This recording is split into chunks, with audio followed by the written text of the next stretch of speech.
Hello and welcome to another episode of Climate Watch. I'm Fei Fei.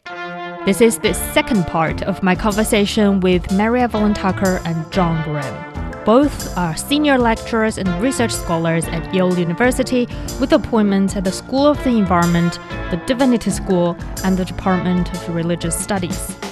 Mary Evelyn specializes in Asian religions, including Buddhism, Taoism, and Confucianism, and co-directs the Forum on Religion and Ecology at Yale with John. John's research focuses on indigenous traditions and their ecology wisdom. Like Mary Evelyn, he brings deep insight into how religious and spiritual traditions shape our relationship with the natural world.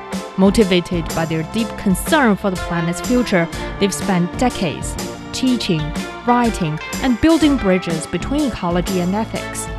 Last month, they wrapped up a month-long journey across China. Their travels took them to Liangzhu, an archaeological site in the province of Zhejiang that reveals a late Neolithic culture built on rice cultivation and a unified belief system. They also visited the city of Chengdu and spent time at an eco-village near the town of Xilai.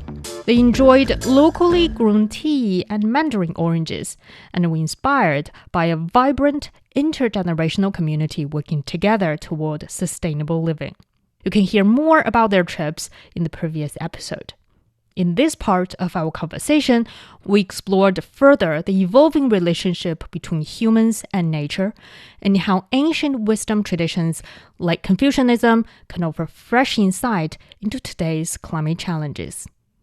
Our conversation was recorded on April the 29th. Since you've been drawing that link between ecology and now with values, with spirituality and traditions for more than 40 years now, right? Mm-hmm. Do you think that's been mainstreamed enough in today's world? It's beginning to, I'd like to use the terms cosmology and ecology. We are developing a bridge of understanding.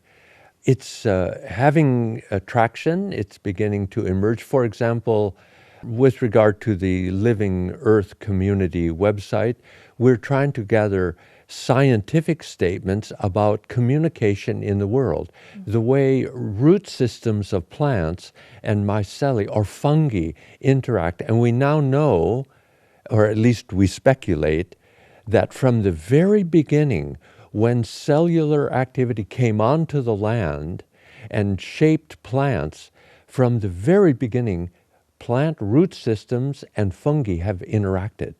Nowhere on this planet do we find them disconnected. And they are communicating in ways that's not simply saying, hello, how's the weather? They are talking about soil and nutrients and the transmission between fungi delivering what root systems need and root systems, in fact, then giving back to fungi. So there's this intimate relationship which may extend literally for meters, if not kilometers, in terms of some plants. They are so large, their root systems and this communicating system. So this understanding of communication in the animal world and whales and birdsong and communication is a very interesting new topic. This is what we're trying to explore. And this sense of communication, just to reach back into our earlier conversation, when people hear the world speaking to them, the sense of the interior, hearing the world speaking to their interior, the word subjectivity captures something of that interior dimension that we humans feel. And now we begin to realize there is an interior in the world. This is similar to indigenous peoples and yet quite different. We might say indigenous people mythologized or used a mythopoeic language to talk about this communication. And now we have different ways of knowing, and we have become very taken with scientific knowing and its experimental method and affirming things by objectifying and measuring. But we also begin to realize that mode of knowing has brought us into a rather limited, or what shall I say, it's given us marvelous understandings, but it also leaves something out. And what it leaves out is the capacity of the interior dimension of the world. It's all just objects. And some people would say even it's like dead matter, which we can extract or use however we want. But if we begin to find a deeper affect, a deeper communication between ourselves and the world, we might begin to think more deeply about how we interact with the region than just devour it. We might begin literally to ask it, to talk with it. What's going on here? How does it interact? Different modes of knowing that are aware. We can see it in the ancient wisdom tradition. Knowledge about body flows, knowledge about how plants and animals migrate, and it's part of our life way. We begin to bring it into our interior being. I wonder if I can just bring in our teacher, Thomas Berry, who had these ideas in the 80s and so on. And in this book, the selected writings on the Earth community, which Sun Yat-sen University Press is publishing, along with several of his other ideas and books, in a series actually called a series for ecological civilization. And this one, Evening Thoughts, will be coming out soon. And he said this notion, he created the idea of Earth community, and we're extending it, living Earth community, and so on. And he felt we were part of a communion of subjects, not a collection of objects out there. So the subjectivity that John is referring to, it's a communion of subjects. We feel it when we walk in a park, and we feel the breezes and so on.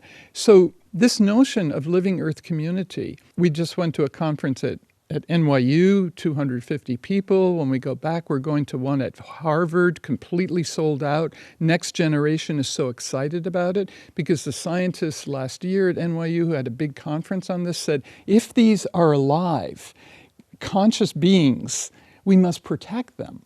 And this relates back to cosmology and ecology, but specifically biodiversity. These life forms, we're in an extinction period. What can we do to create habitat and protection for this incredible diversity of life? And that complements the climate change problem, because these are the two huge problems facing us, right? Biodiversity and the climate emergency. So as we link these two, we can find ways to protect the Earth community, use it wisely, draw on its energy, solar, wind, geothermal. This is drawing on the energy for alignment of humans and Earth community. There's also the tension that we experience in our modern ways. And some people might say, well, aren't you saying then if the world is alive, what can we eat if we have to protect it and honor it? But of course, all humans have faced this question, and there are indigenous elders. I can remember reading very clearly one woman among northern Arctic peoples. She says, the problem with life is that you have to eat souls. And that's an English translation of whatever she said in her language. But the translator obviously picked up on something about this woman reflecting that the world is alive and we devour one another. And obviously the world, we're aware of predator birds and predation in the world. And so it's not as if the tensions of life and the interaction of life are suddenly ironed out and all of the wrinkles of reality are removed. We live in a world that is conflictual. And this conflict, I think, has called us humans to our creativity, to live in the midst of tensions with creativity, but also with that deep empathy that Wang Yangming in his writings contributes and calls us towards, and that Native peoples also, that subjectivity of the world, calling us to listen to the world and think about what it is we're eating, how we are eating. Yeah, since you were mentioned, we are talking about eating and the food system and the food choices that we have. This is a big question for me about one person. I'm not going to name the name here. He's very famous in the West. He said the biggest problem in the world right now is about we have too much empathy.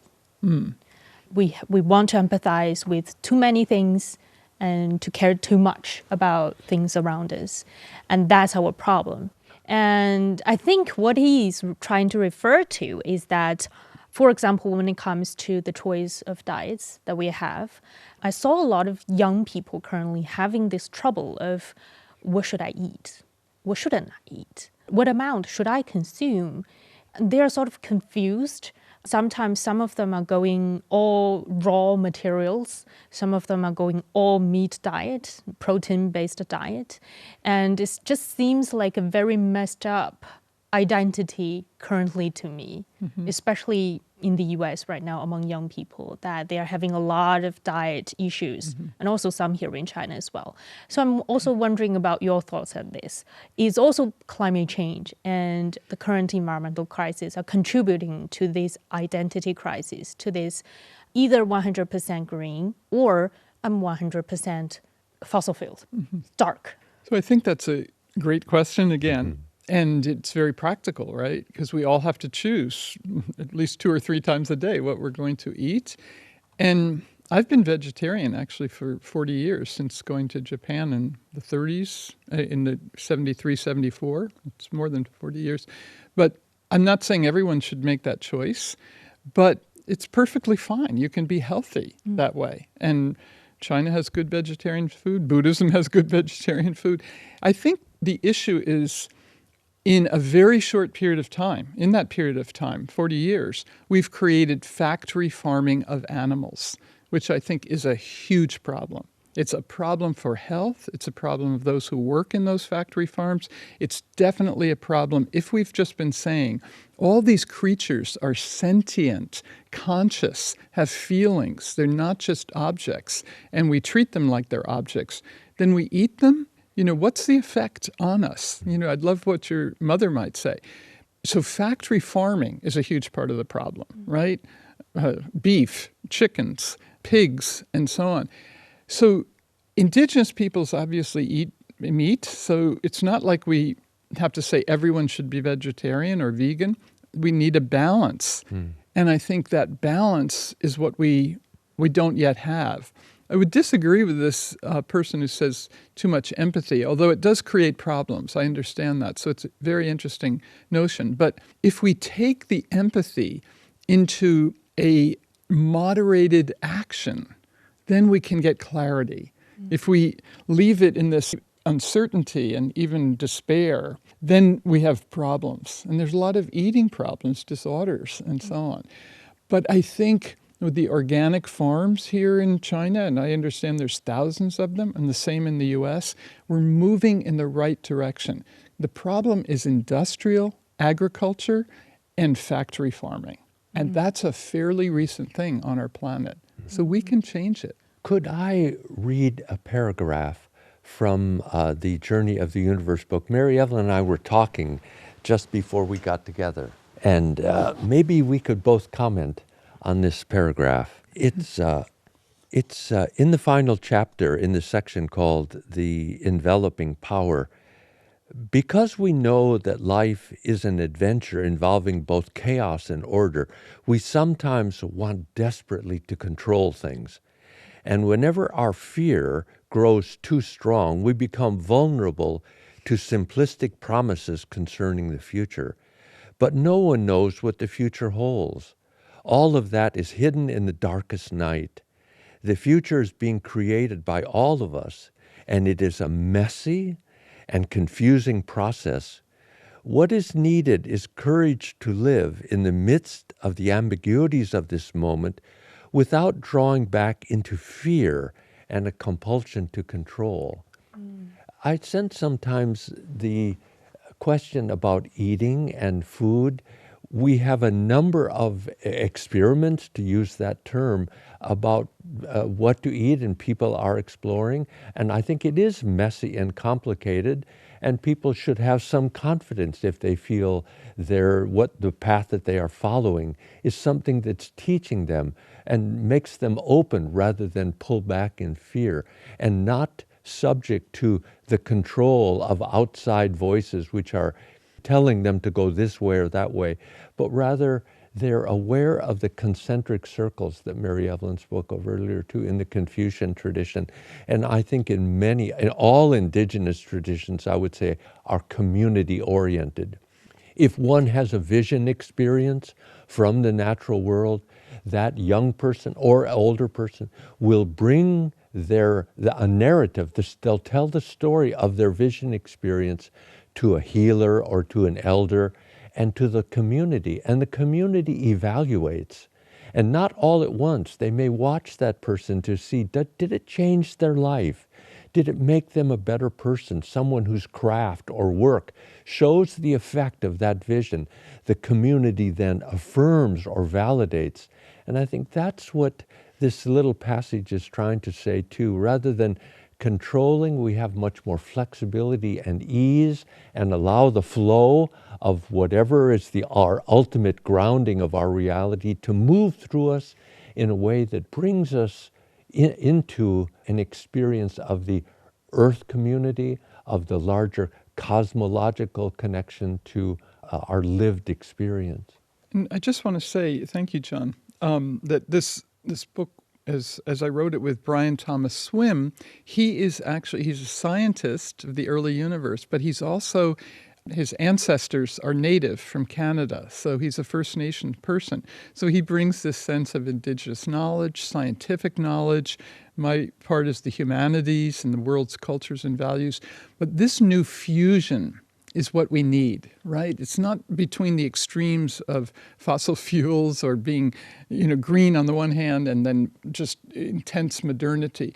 It's trying to find a fusion of values, of ecology, of indigenous wisdom, and so on. And that's what we've been trying to do in the film and the book. And it sort of reminds me of a concept in Confucianism is about what humanity really is. Yes. In Confucius' eyes, humanity is a fluid concept. Mm-hmm. There is no definite definition of whether you're a bad person or a good person. You are sort of always moving or traveling in the between, is sort of in a gray area. And we have to acknowledge that in humanity and also I think in the universe and in nature as well. Yeah. And I think right now, the current system, the current philosophy behind is that to put a definition of things, you are either this or that. Mm-hmm. You have to define yourself. Yes. I will define. If you don't define yourself, I'll define it for you. Mm. Yes. And that's the problem also with climate policies. I see a lot of finger pointing these days, pointing at countries, you are not doing enough. You are moving fast. You are not moving fast enough. Or you are retreating from what you did. But I think should be more than just pointing fingers. And it's also not about what a country, for example, a government put forward on a negotiating table. The climate actions should be more about the policy or the paper that we put on the table. I think you're so right. Just going back to the Confucian concentric circles, the idea, of course, is as you cultivate yourself to become a larger, more caring, compassionate, like humaneness, as you cultivate that through practice and reading and education, you affect the whole. So that's the beauty of our changing identity as a human. And we can affirm that. We're all imperfect. I have a wonderful husband and a great marriage, and I'm so grateful, but we're always learning from one another. And so that's a hugely important point. And the finger pointing, I think, is really very significant, isn't it, in the international community? And if we can come to a leadership like this recent Pope Francis had, who had such compassion, this a feeling for the whole, that he could welcome migrants and the poor and women and so on. Everybody saw that. We need this renewal that there's no future without a shared future. So we can't have the global north pointing fingers at the global south. We have to have compassion and help, transfer of technology, transfer of finances to make this possible. And we're very stuck. So that's why we need practices that say, the planetary community, the living Earth community is our goal, not just our national community. I also wanted to push back a little bit about the gray zone that you described. I'm thinking of the upcoming COP meeting, I think it's 30 in Brazil, and the presence of Indigenous people.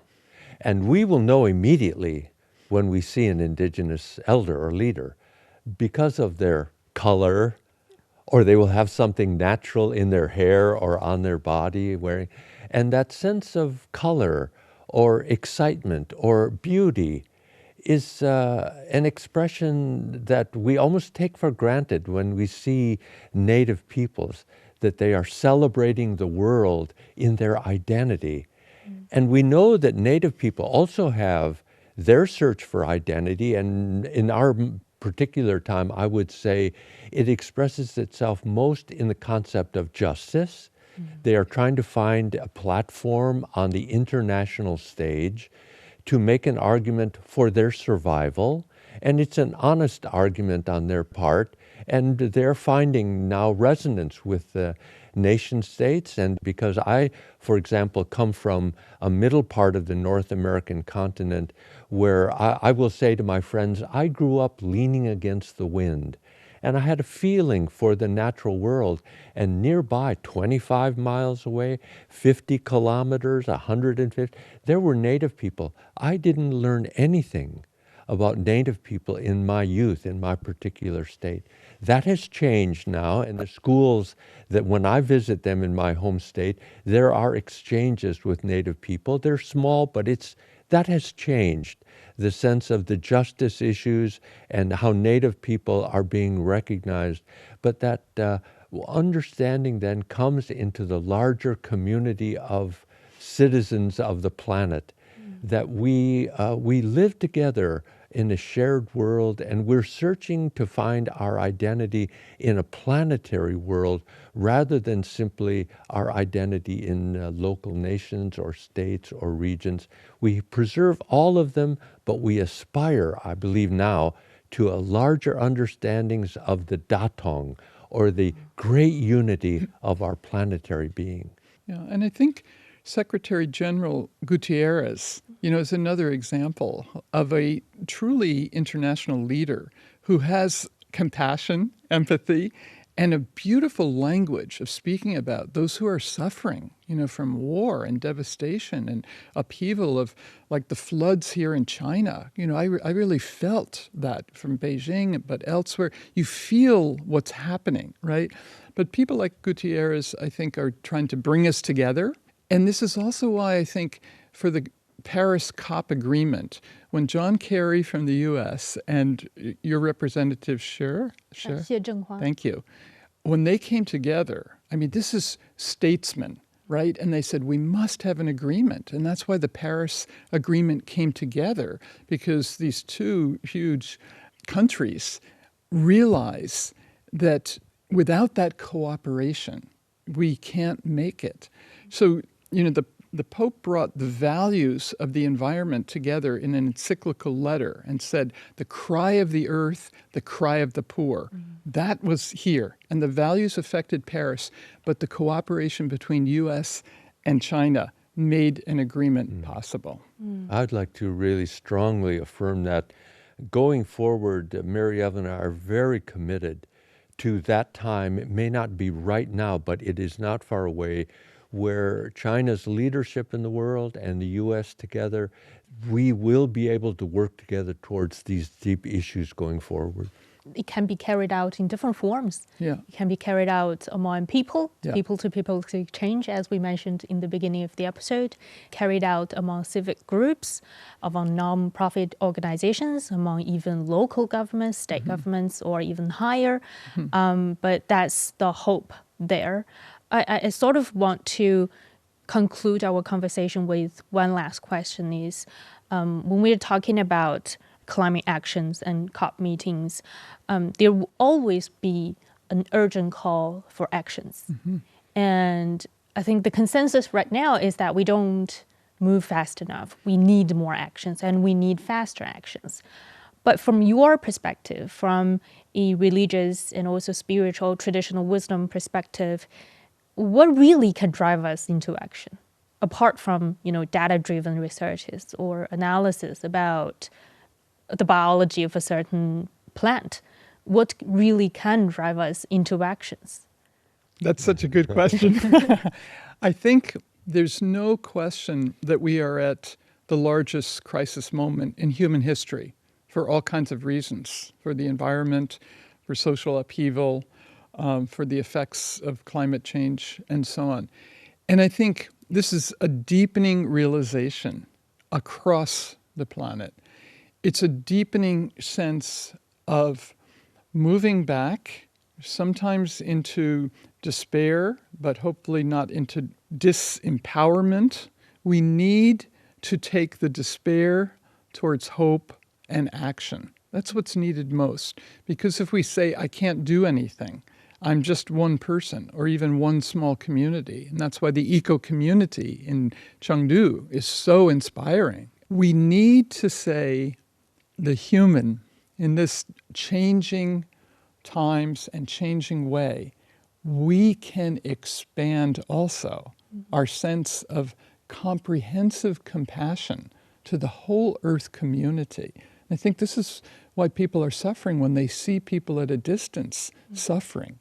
So if we take that suffering that many people are feeling, bring it forward, we kind of compost it, right? We put it into the earth and into this chaos and creativity. And we say the creativity of the human, the innovation, the excitement, even that we see in China about creativity, can be used not just for our personal material gains, but for the whole Earth community, the living Earth community.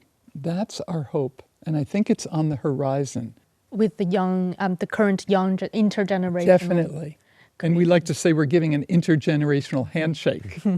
And that ecological civilization is a huge part of this, which is why we're very inspired to come over and over again to help generate the positivity about ecological civilization. It's a government policy, but it's also in universities, NGOs, and communities. And that's very inspiring. Yeah, and that reminds me of the concept of axial period.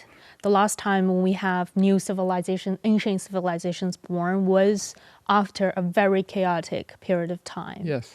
And I think on a brighter note that we are experiencing challenges and chaotic situations in the world right now. And that probably means there will be chances for the birth of new ideas, of transformation in civilizations into a better future. Definitely. Yes. That's our hope. Break down to break through.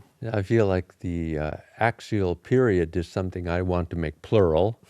When we look back over his sweep of historical time among all of the cultures, there are many moments we can identify of great turning, of great axial point, and there are really sharp rocks we see in these axial period that tripped up people and that somehow they dealt with. And when we were in Xilai at the ecological village, and these dear friends that we shared tea time with and then discussed afterwards, I expressed a little poem that came to me as we were drinking tea. And it makes me, as I remember it now, reflect on your question, where I thought in this poem, my heart is old, and these tea leaves are fresh. Here where we walk, our fingers intertwine. Even sharp rocks soften. I think about my poem, and I think about those sharp rocks of our time, and how we're intertwining now with the world, the hands of the world in our human hands. And even though we're old or young, something softens and enables us to go forward with joy. Humanity is more resilient than we think. Definitely. And we'll definitely make through all the chaotics and sharp stones exactly. in our way. Yes. Thank you, Mary Evelyn and John. Thank you for this very inspiring and warm conversation, I would say. Thank you. What a wonderful set of questions. Lovely questions. Thank you. And thank you for listening and watching this episode of Climate Watch. And thank Mary Evelyn Tucker and John Grimm for their great insights into the relationship between the Earth and humanity. If you like what you just heard or watched, don't forget to follow us on your favorite podcast platform or Substack in my newsletter, Rivers and Mountains. We'll bring more conversations regarding how humanity view ourselves in current times and also on this planet. Until next time.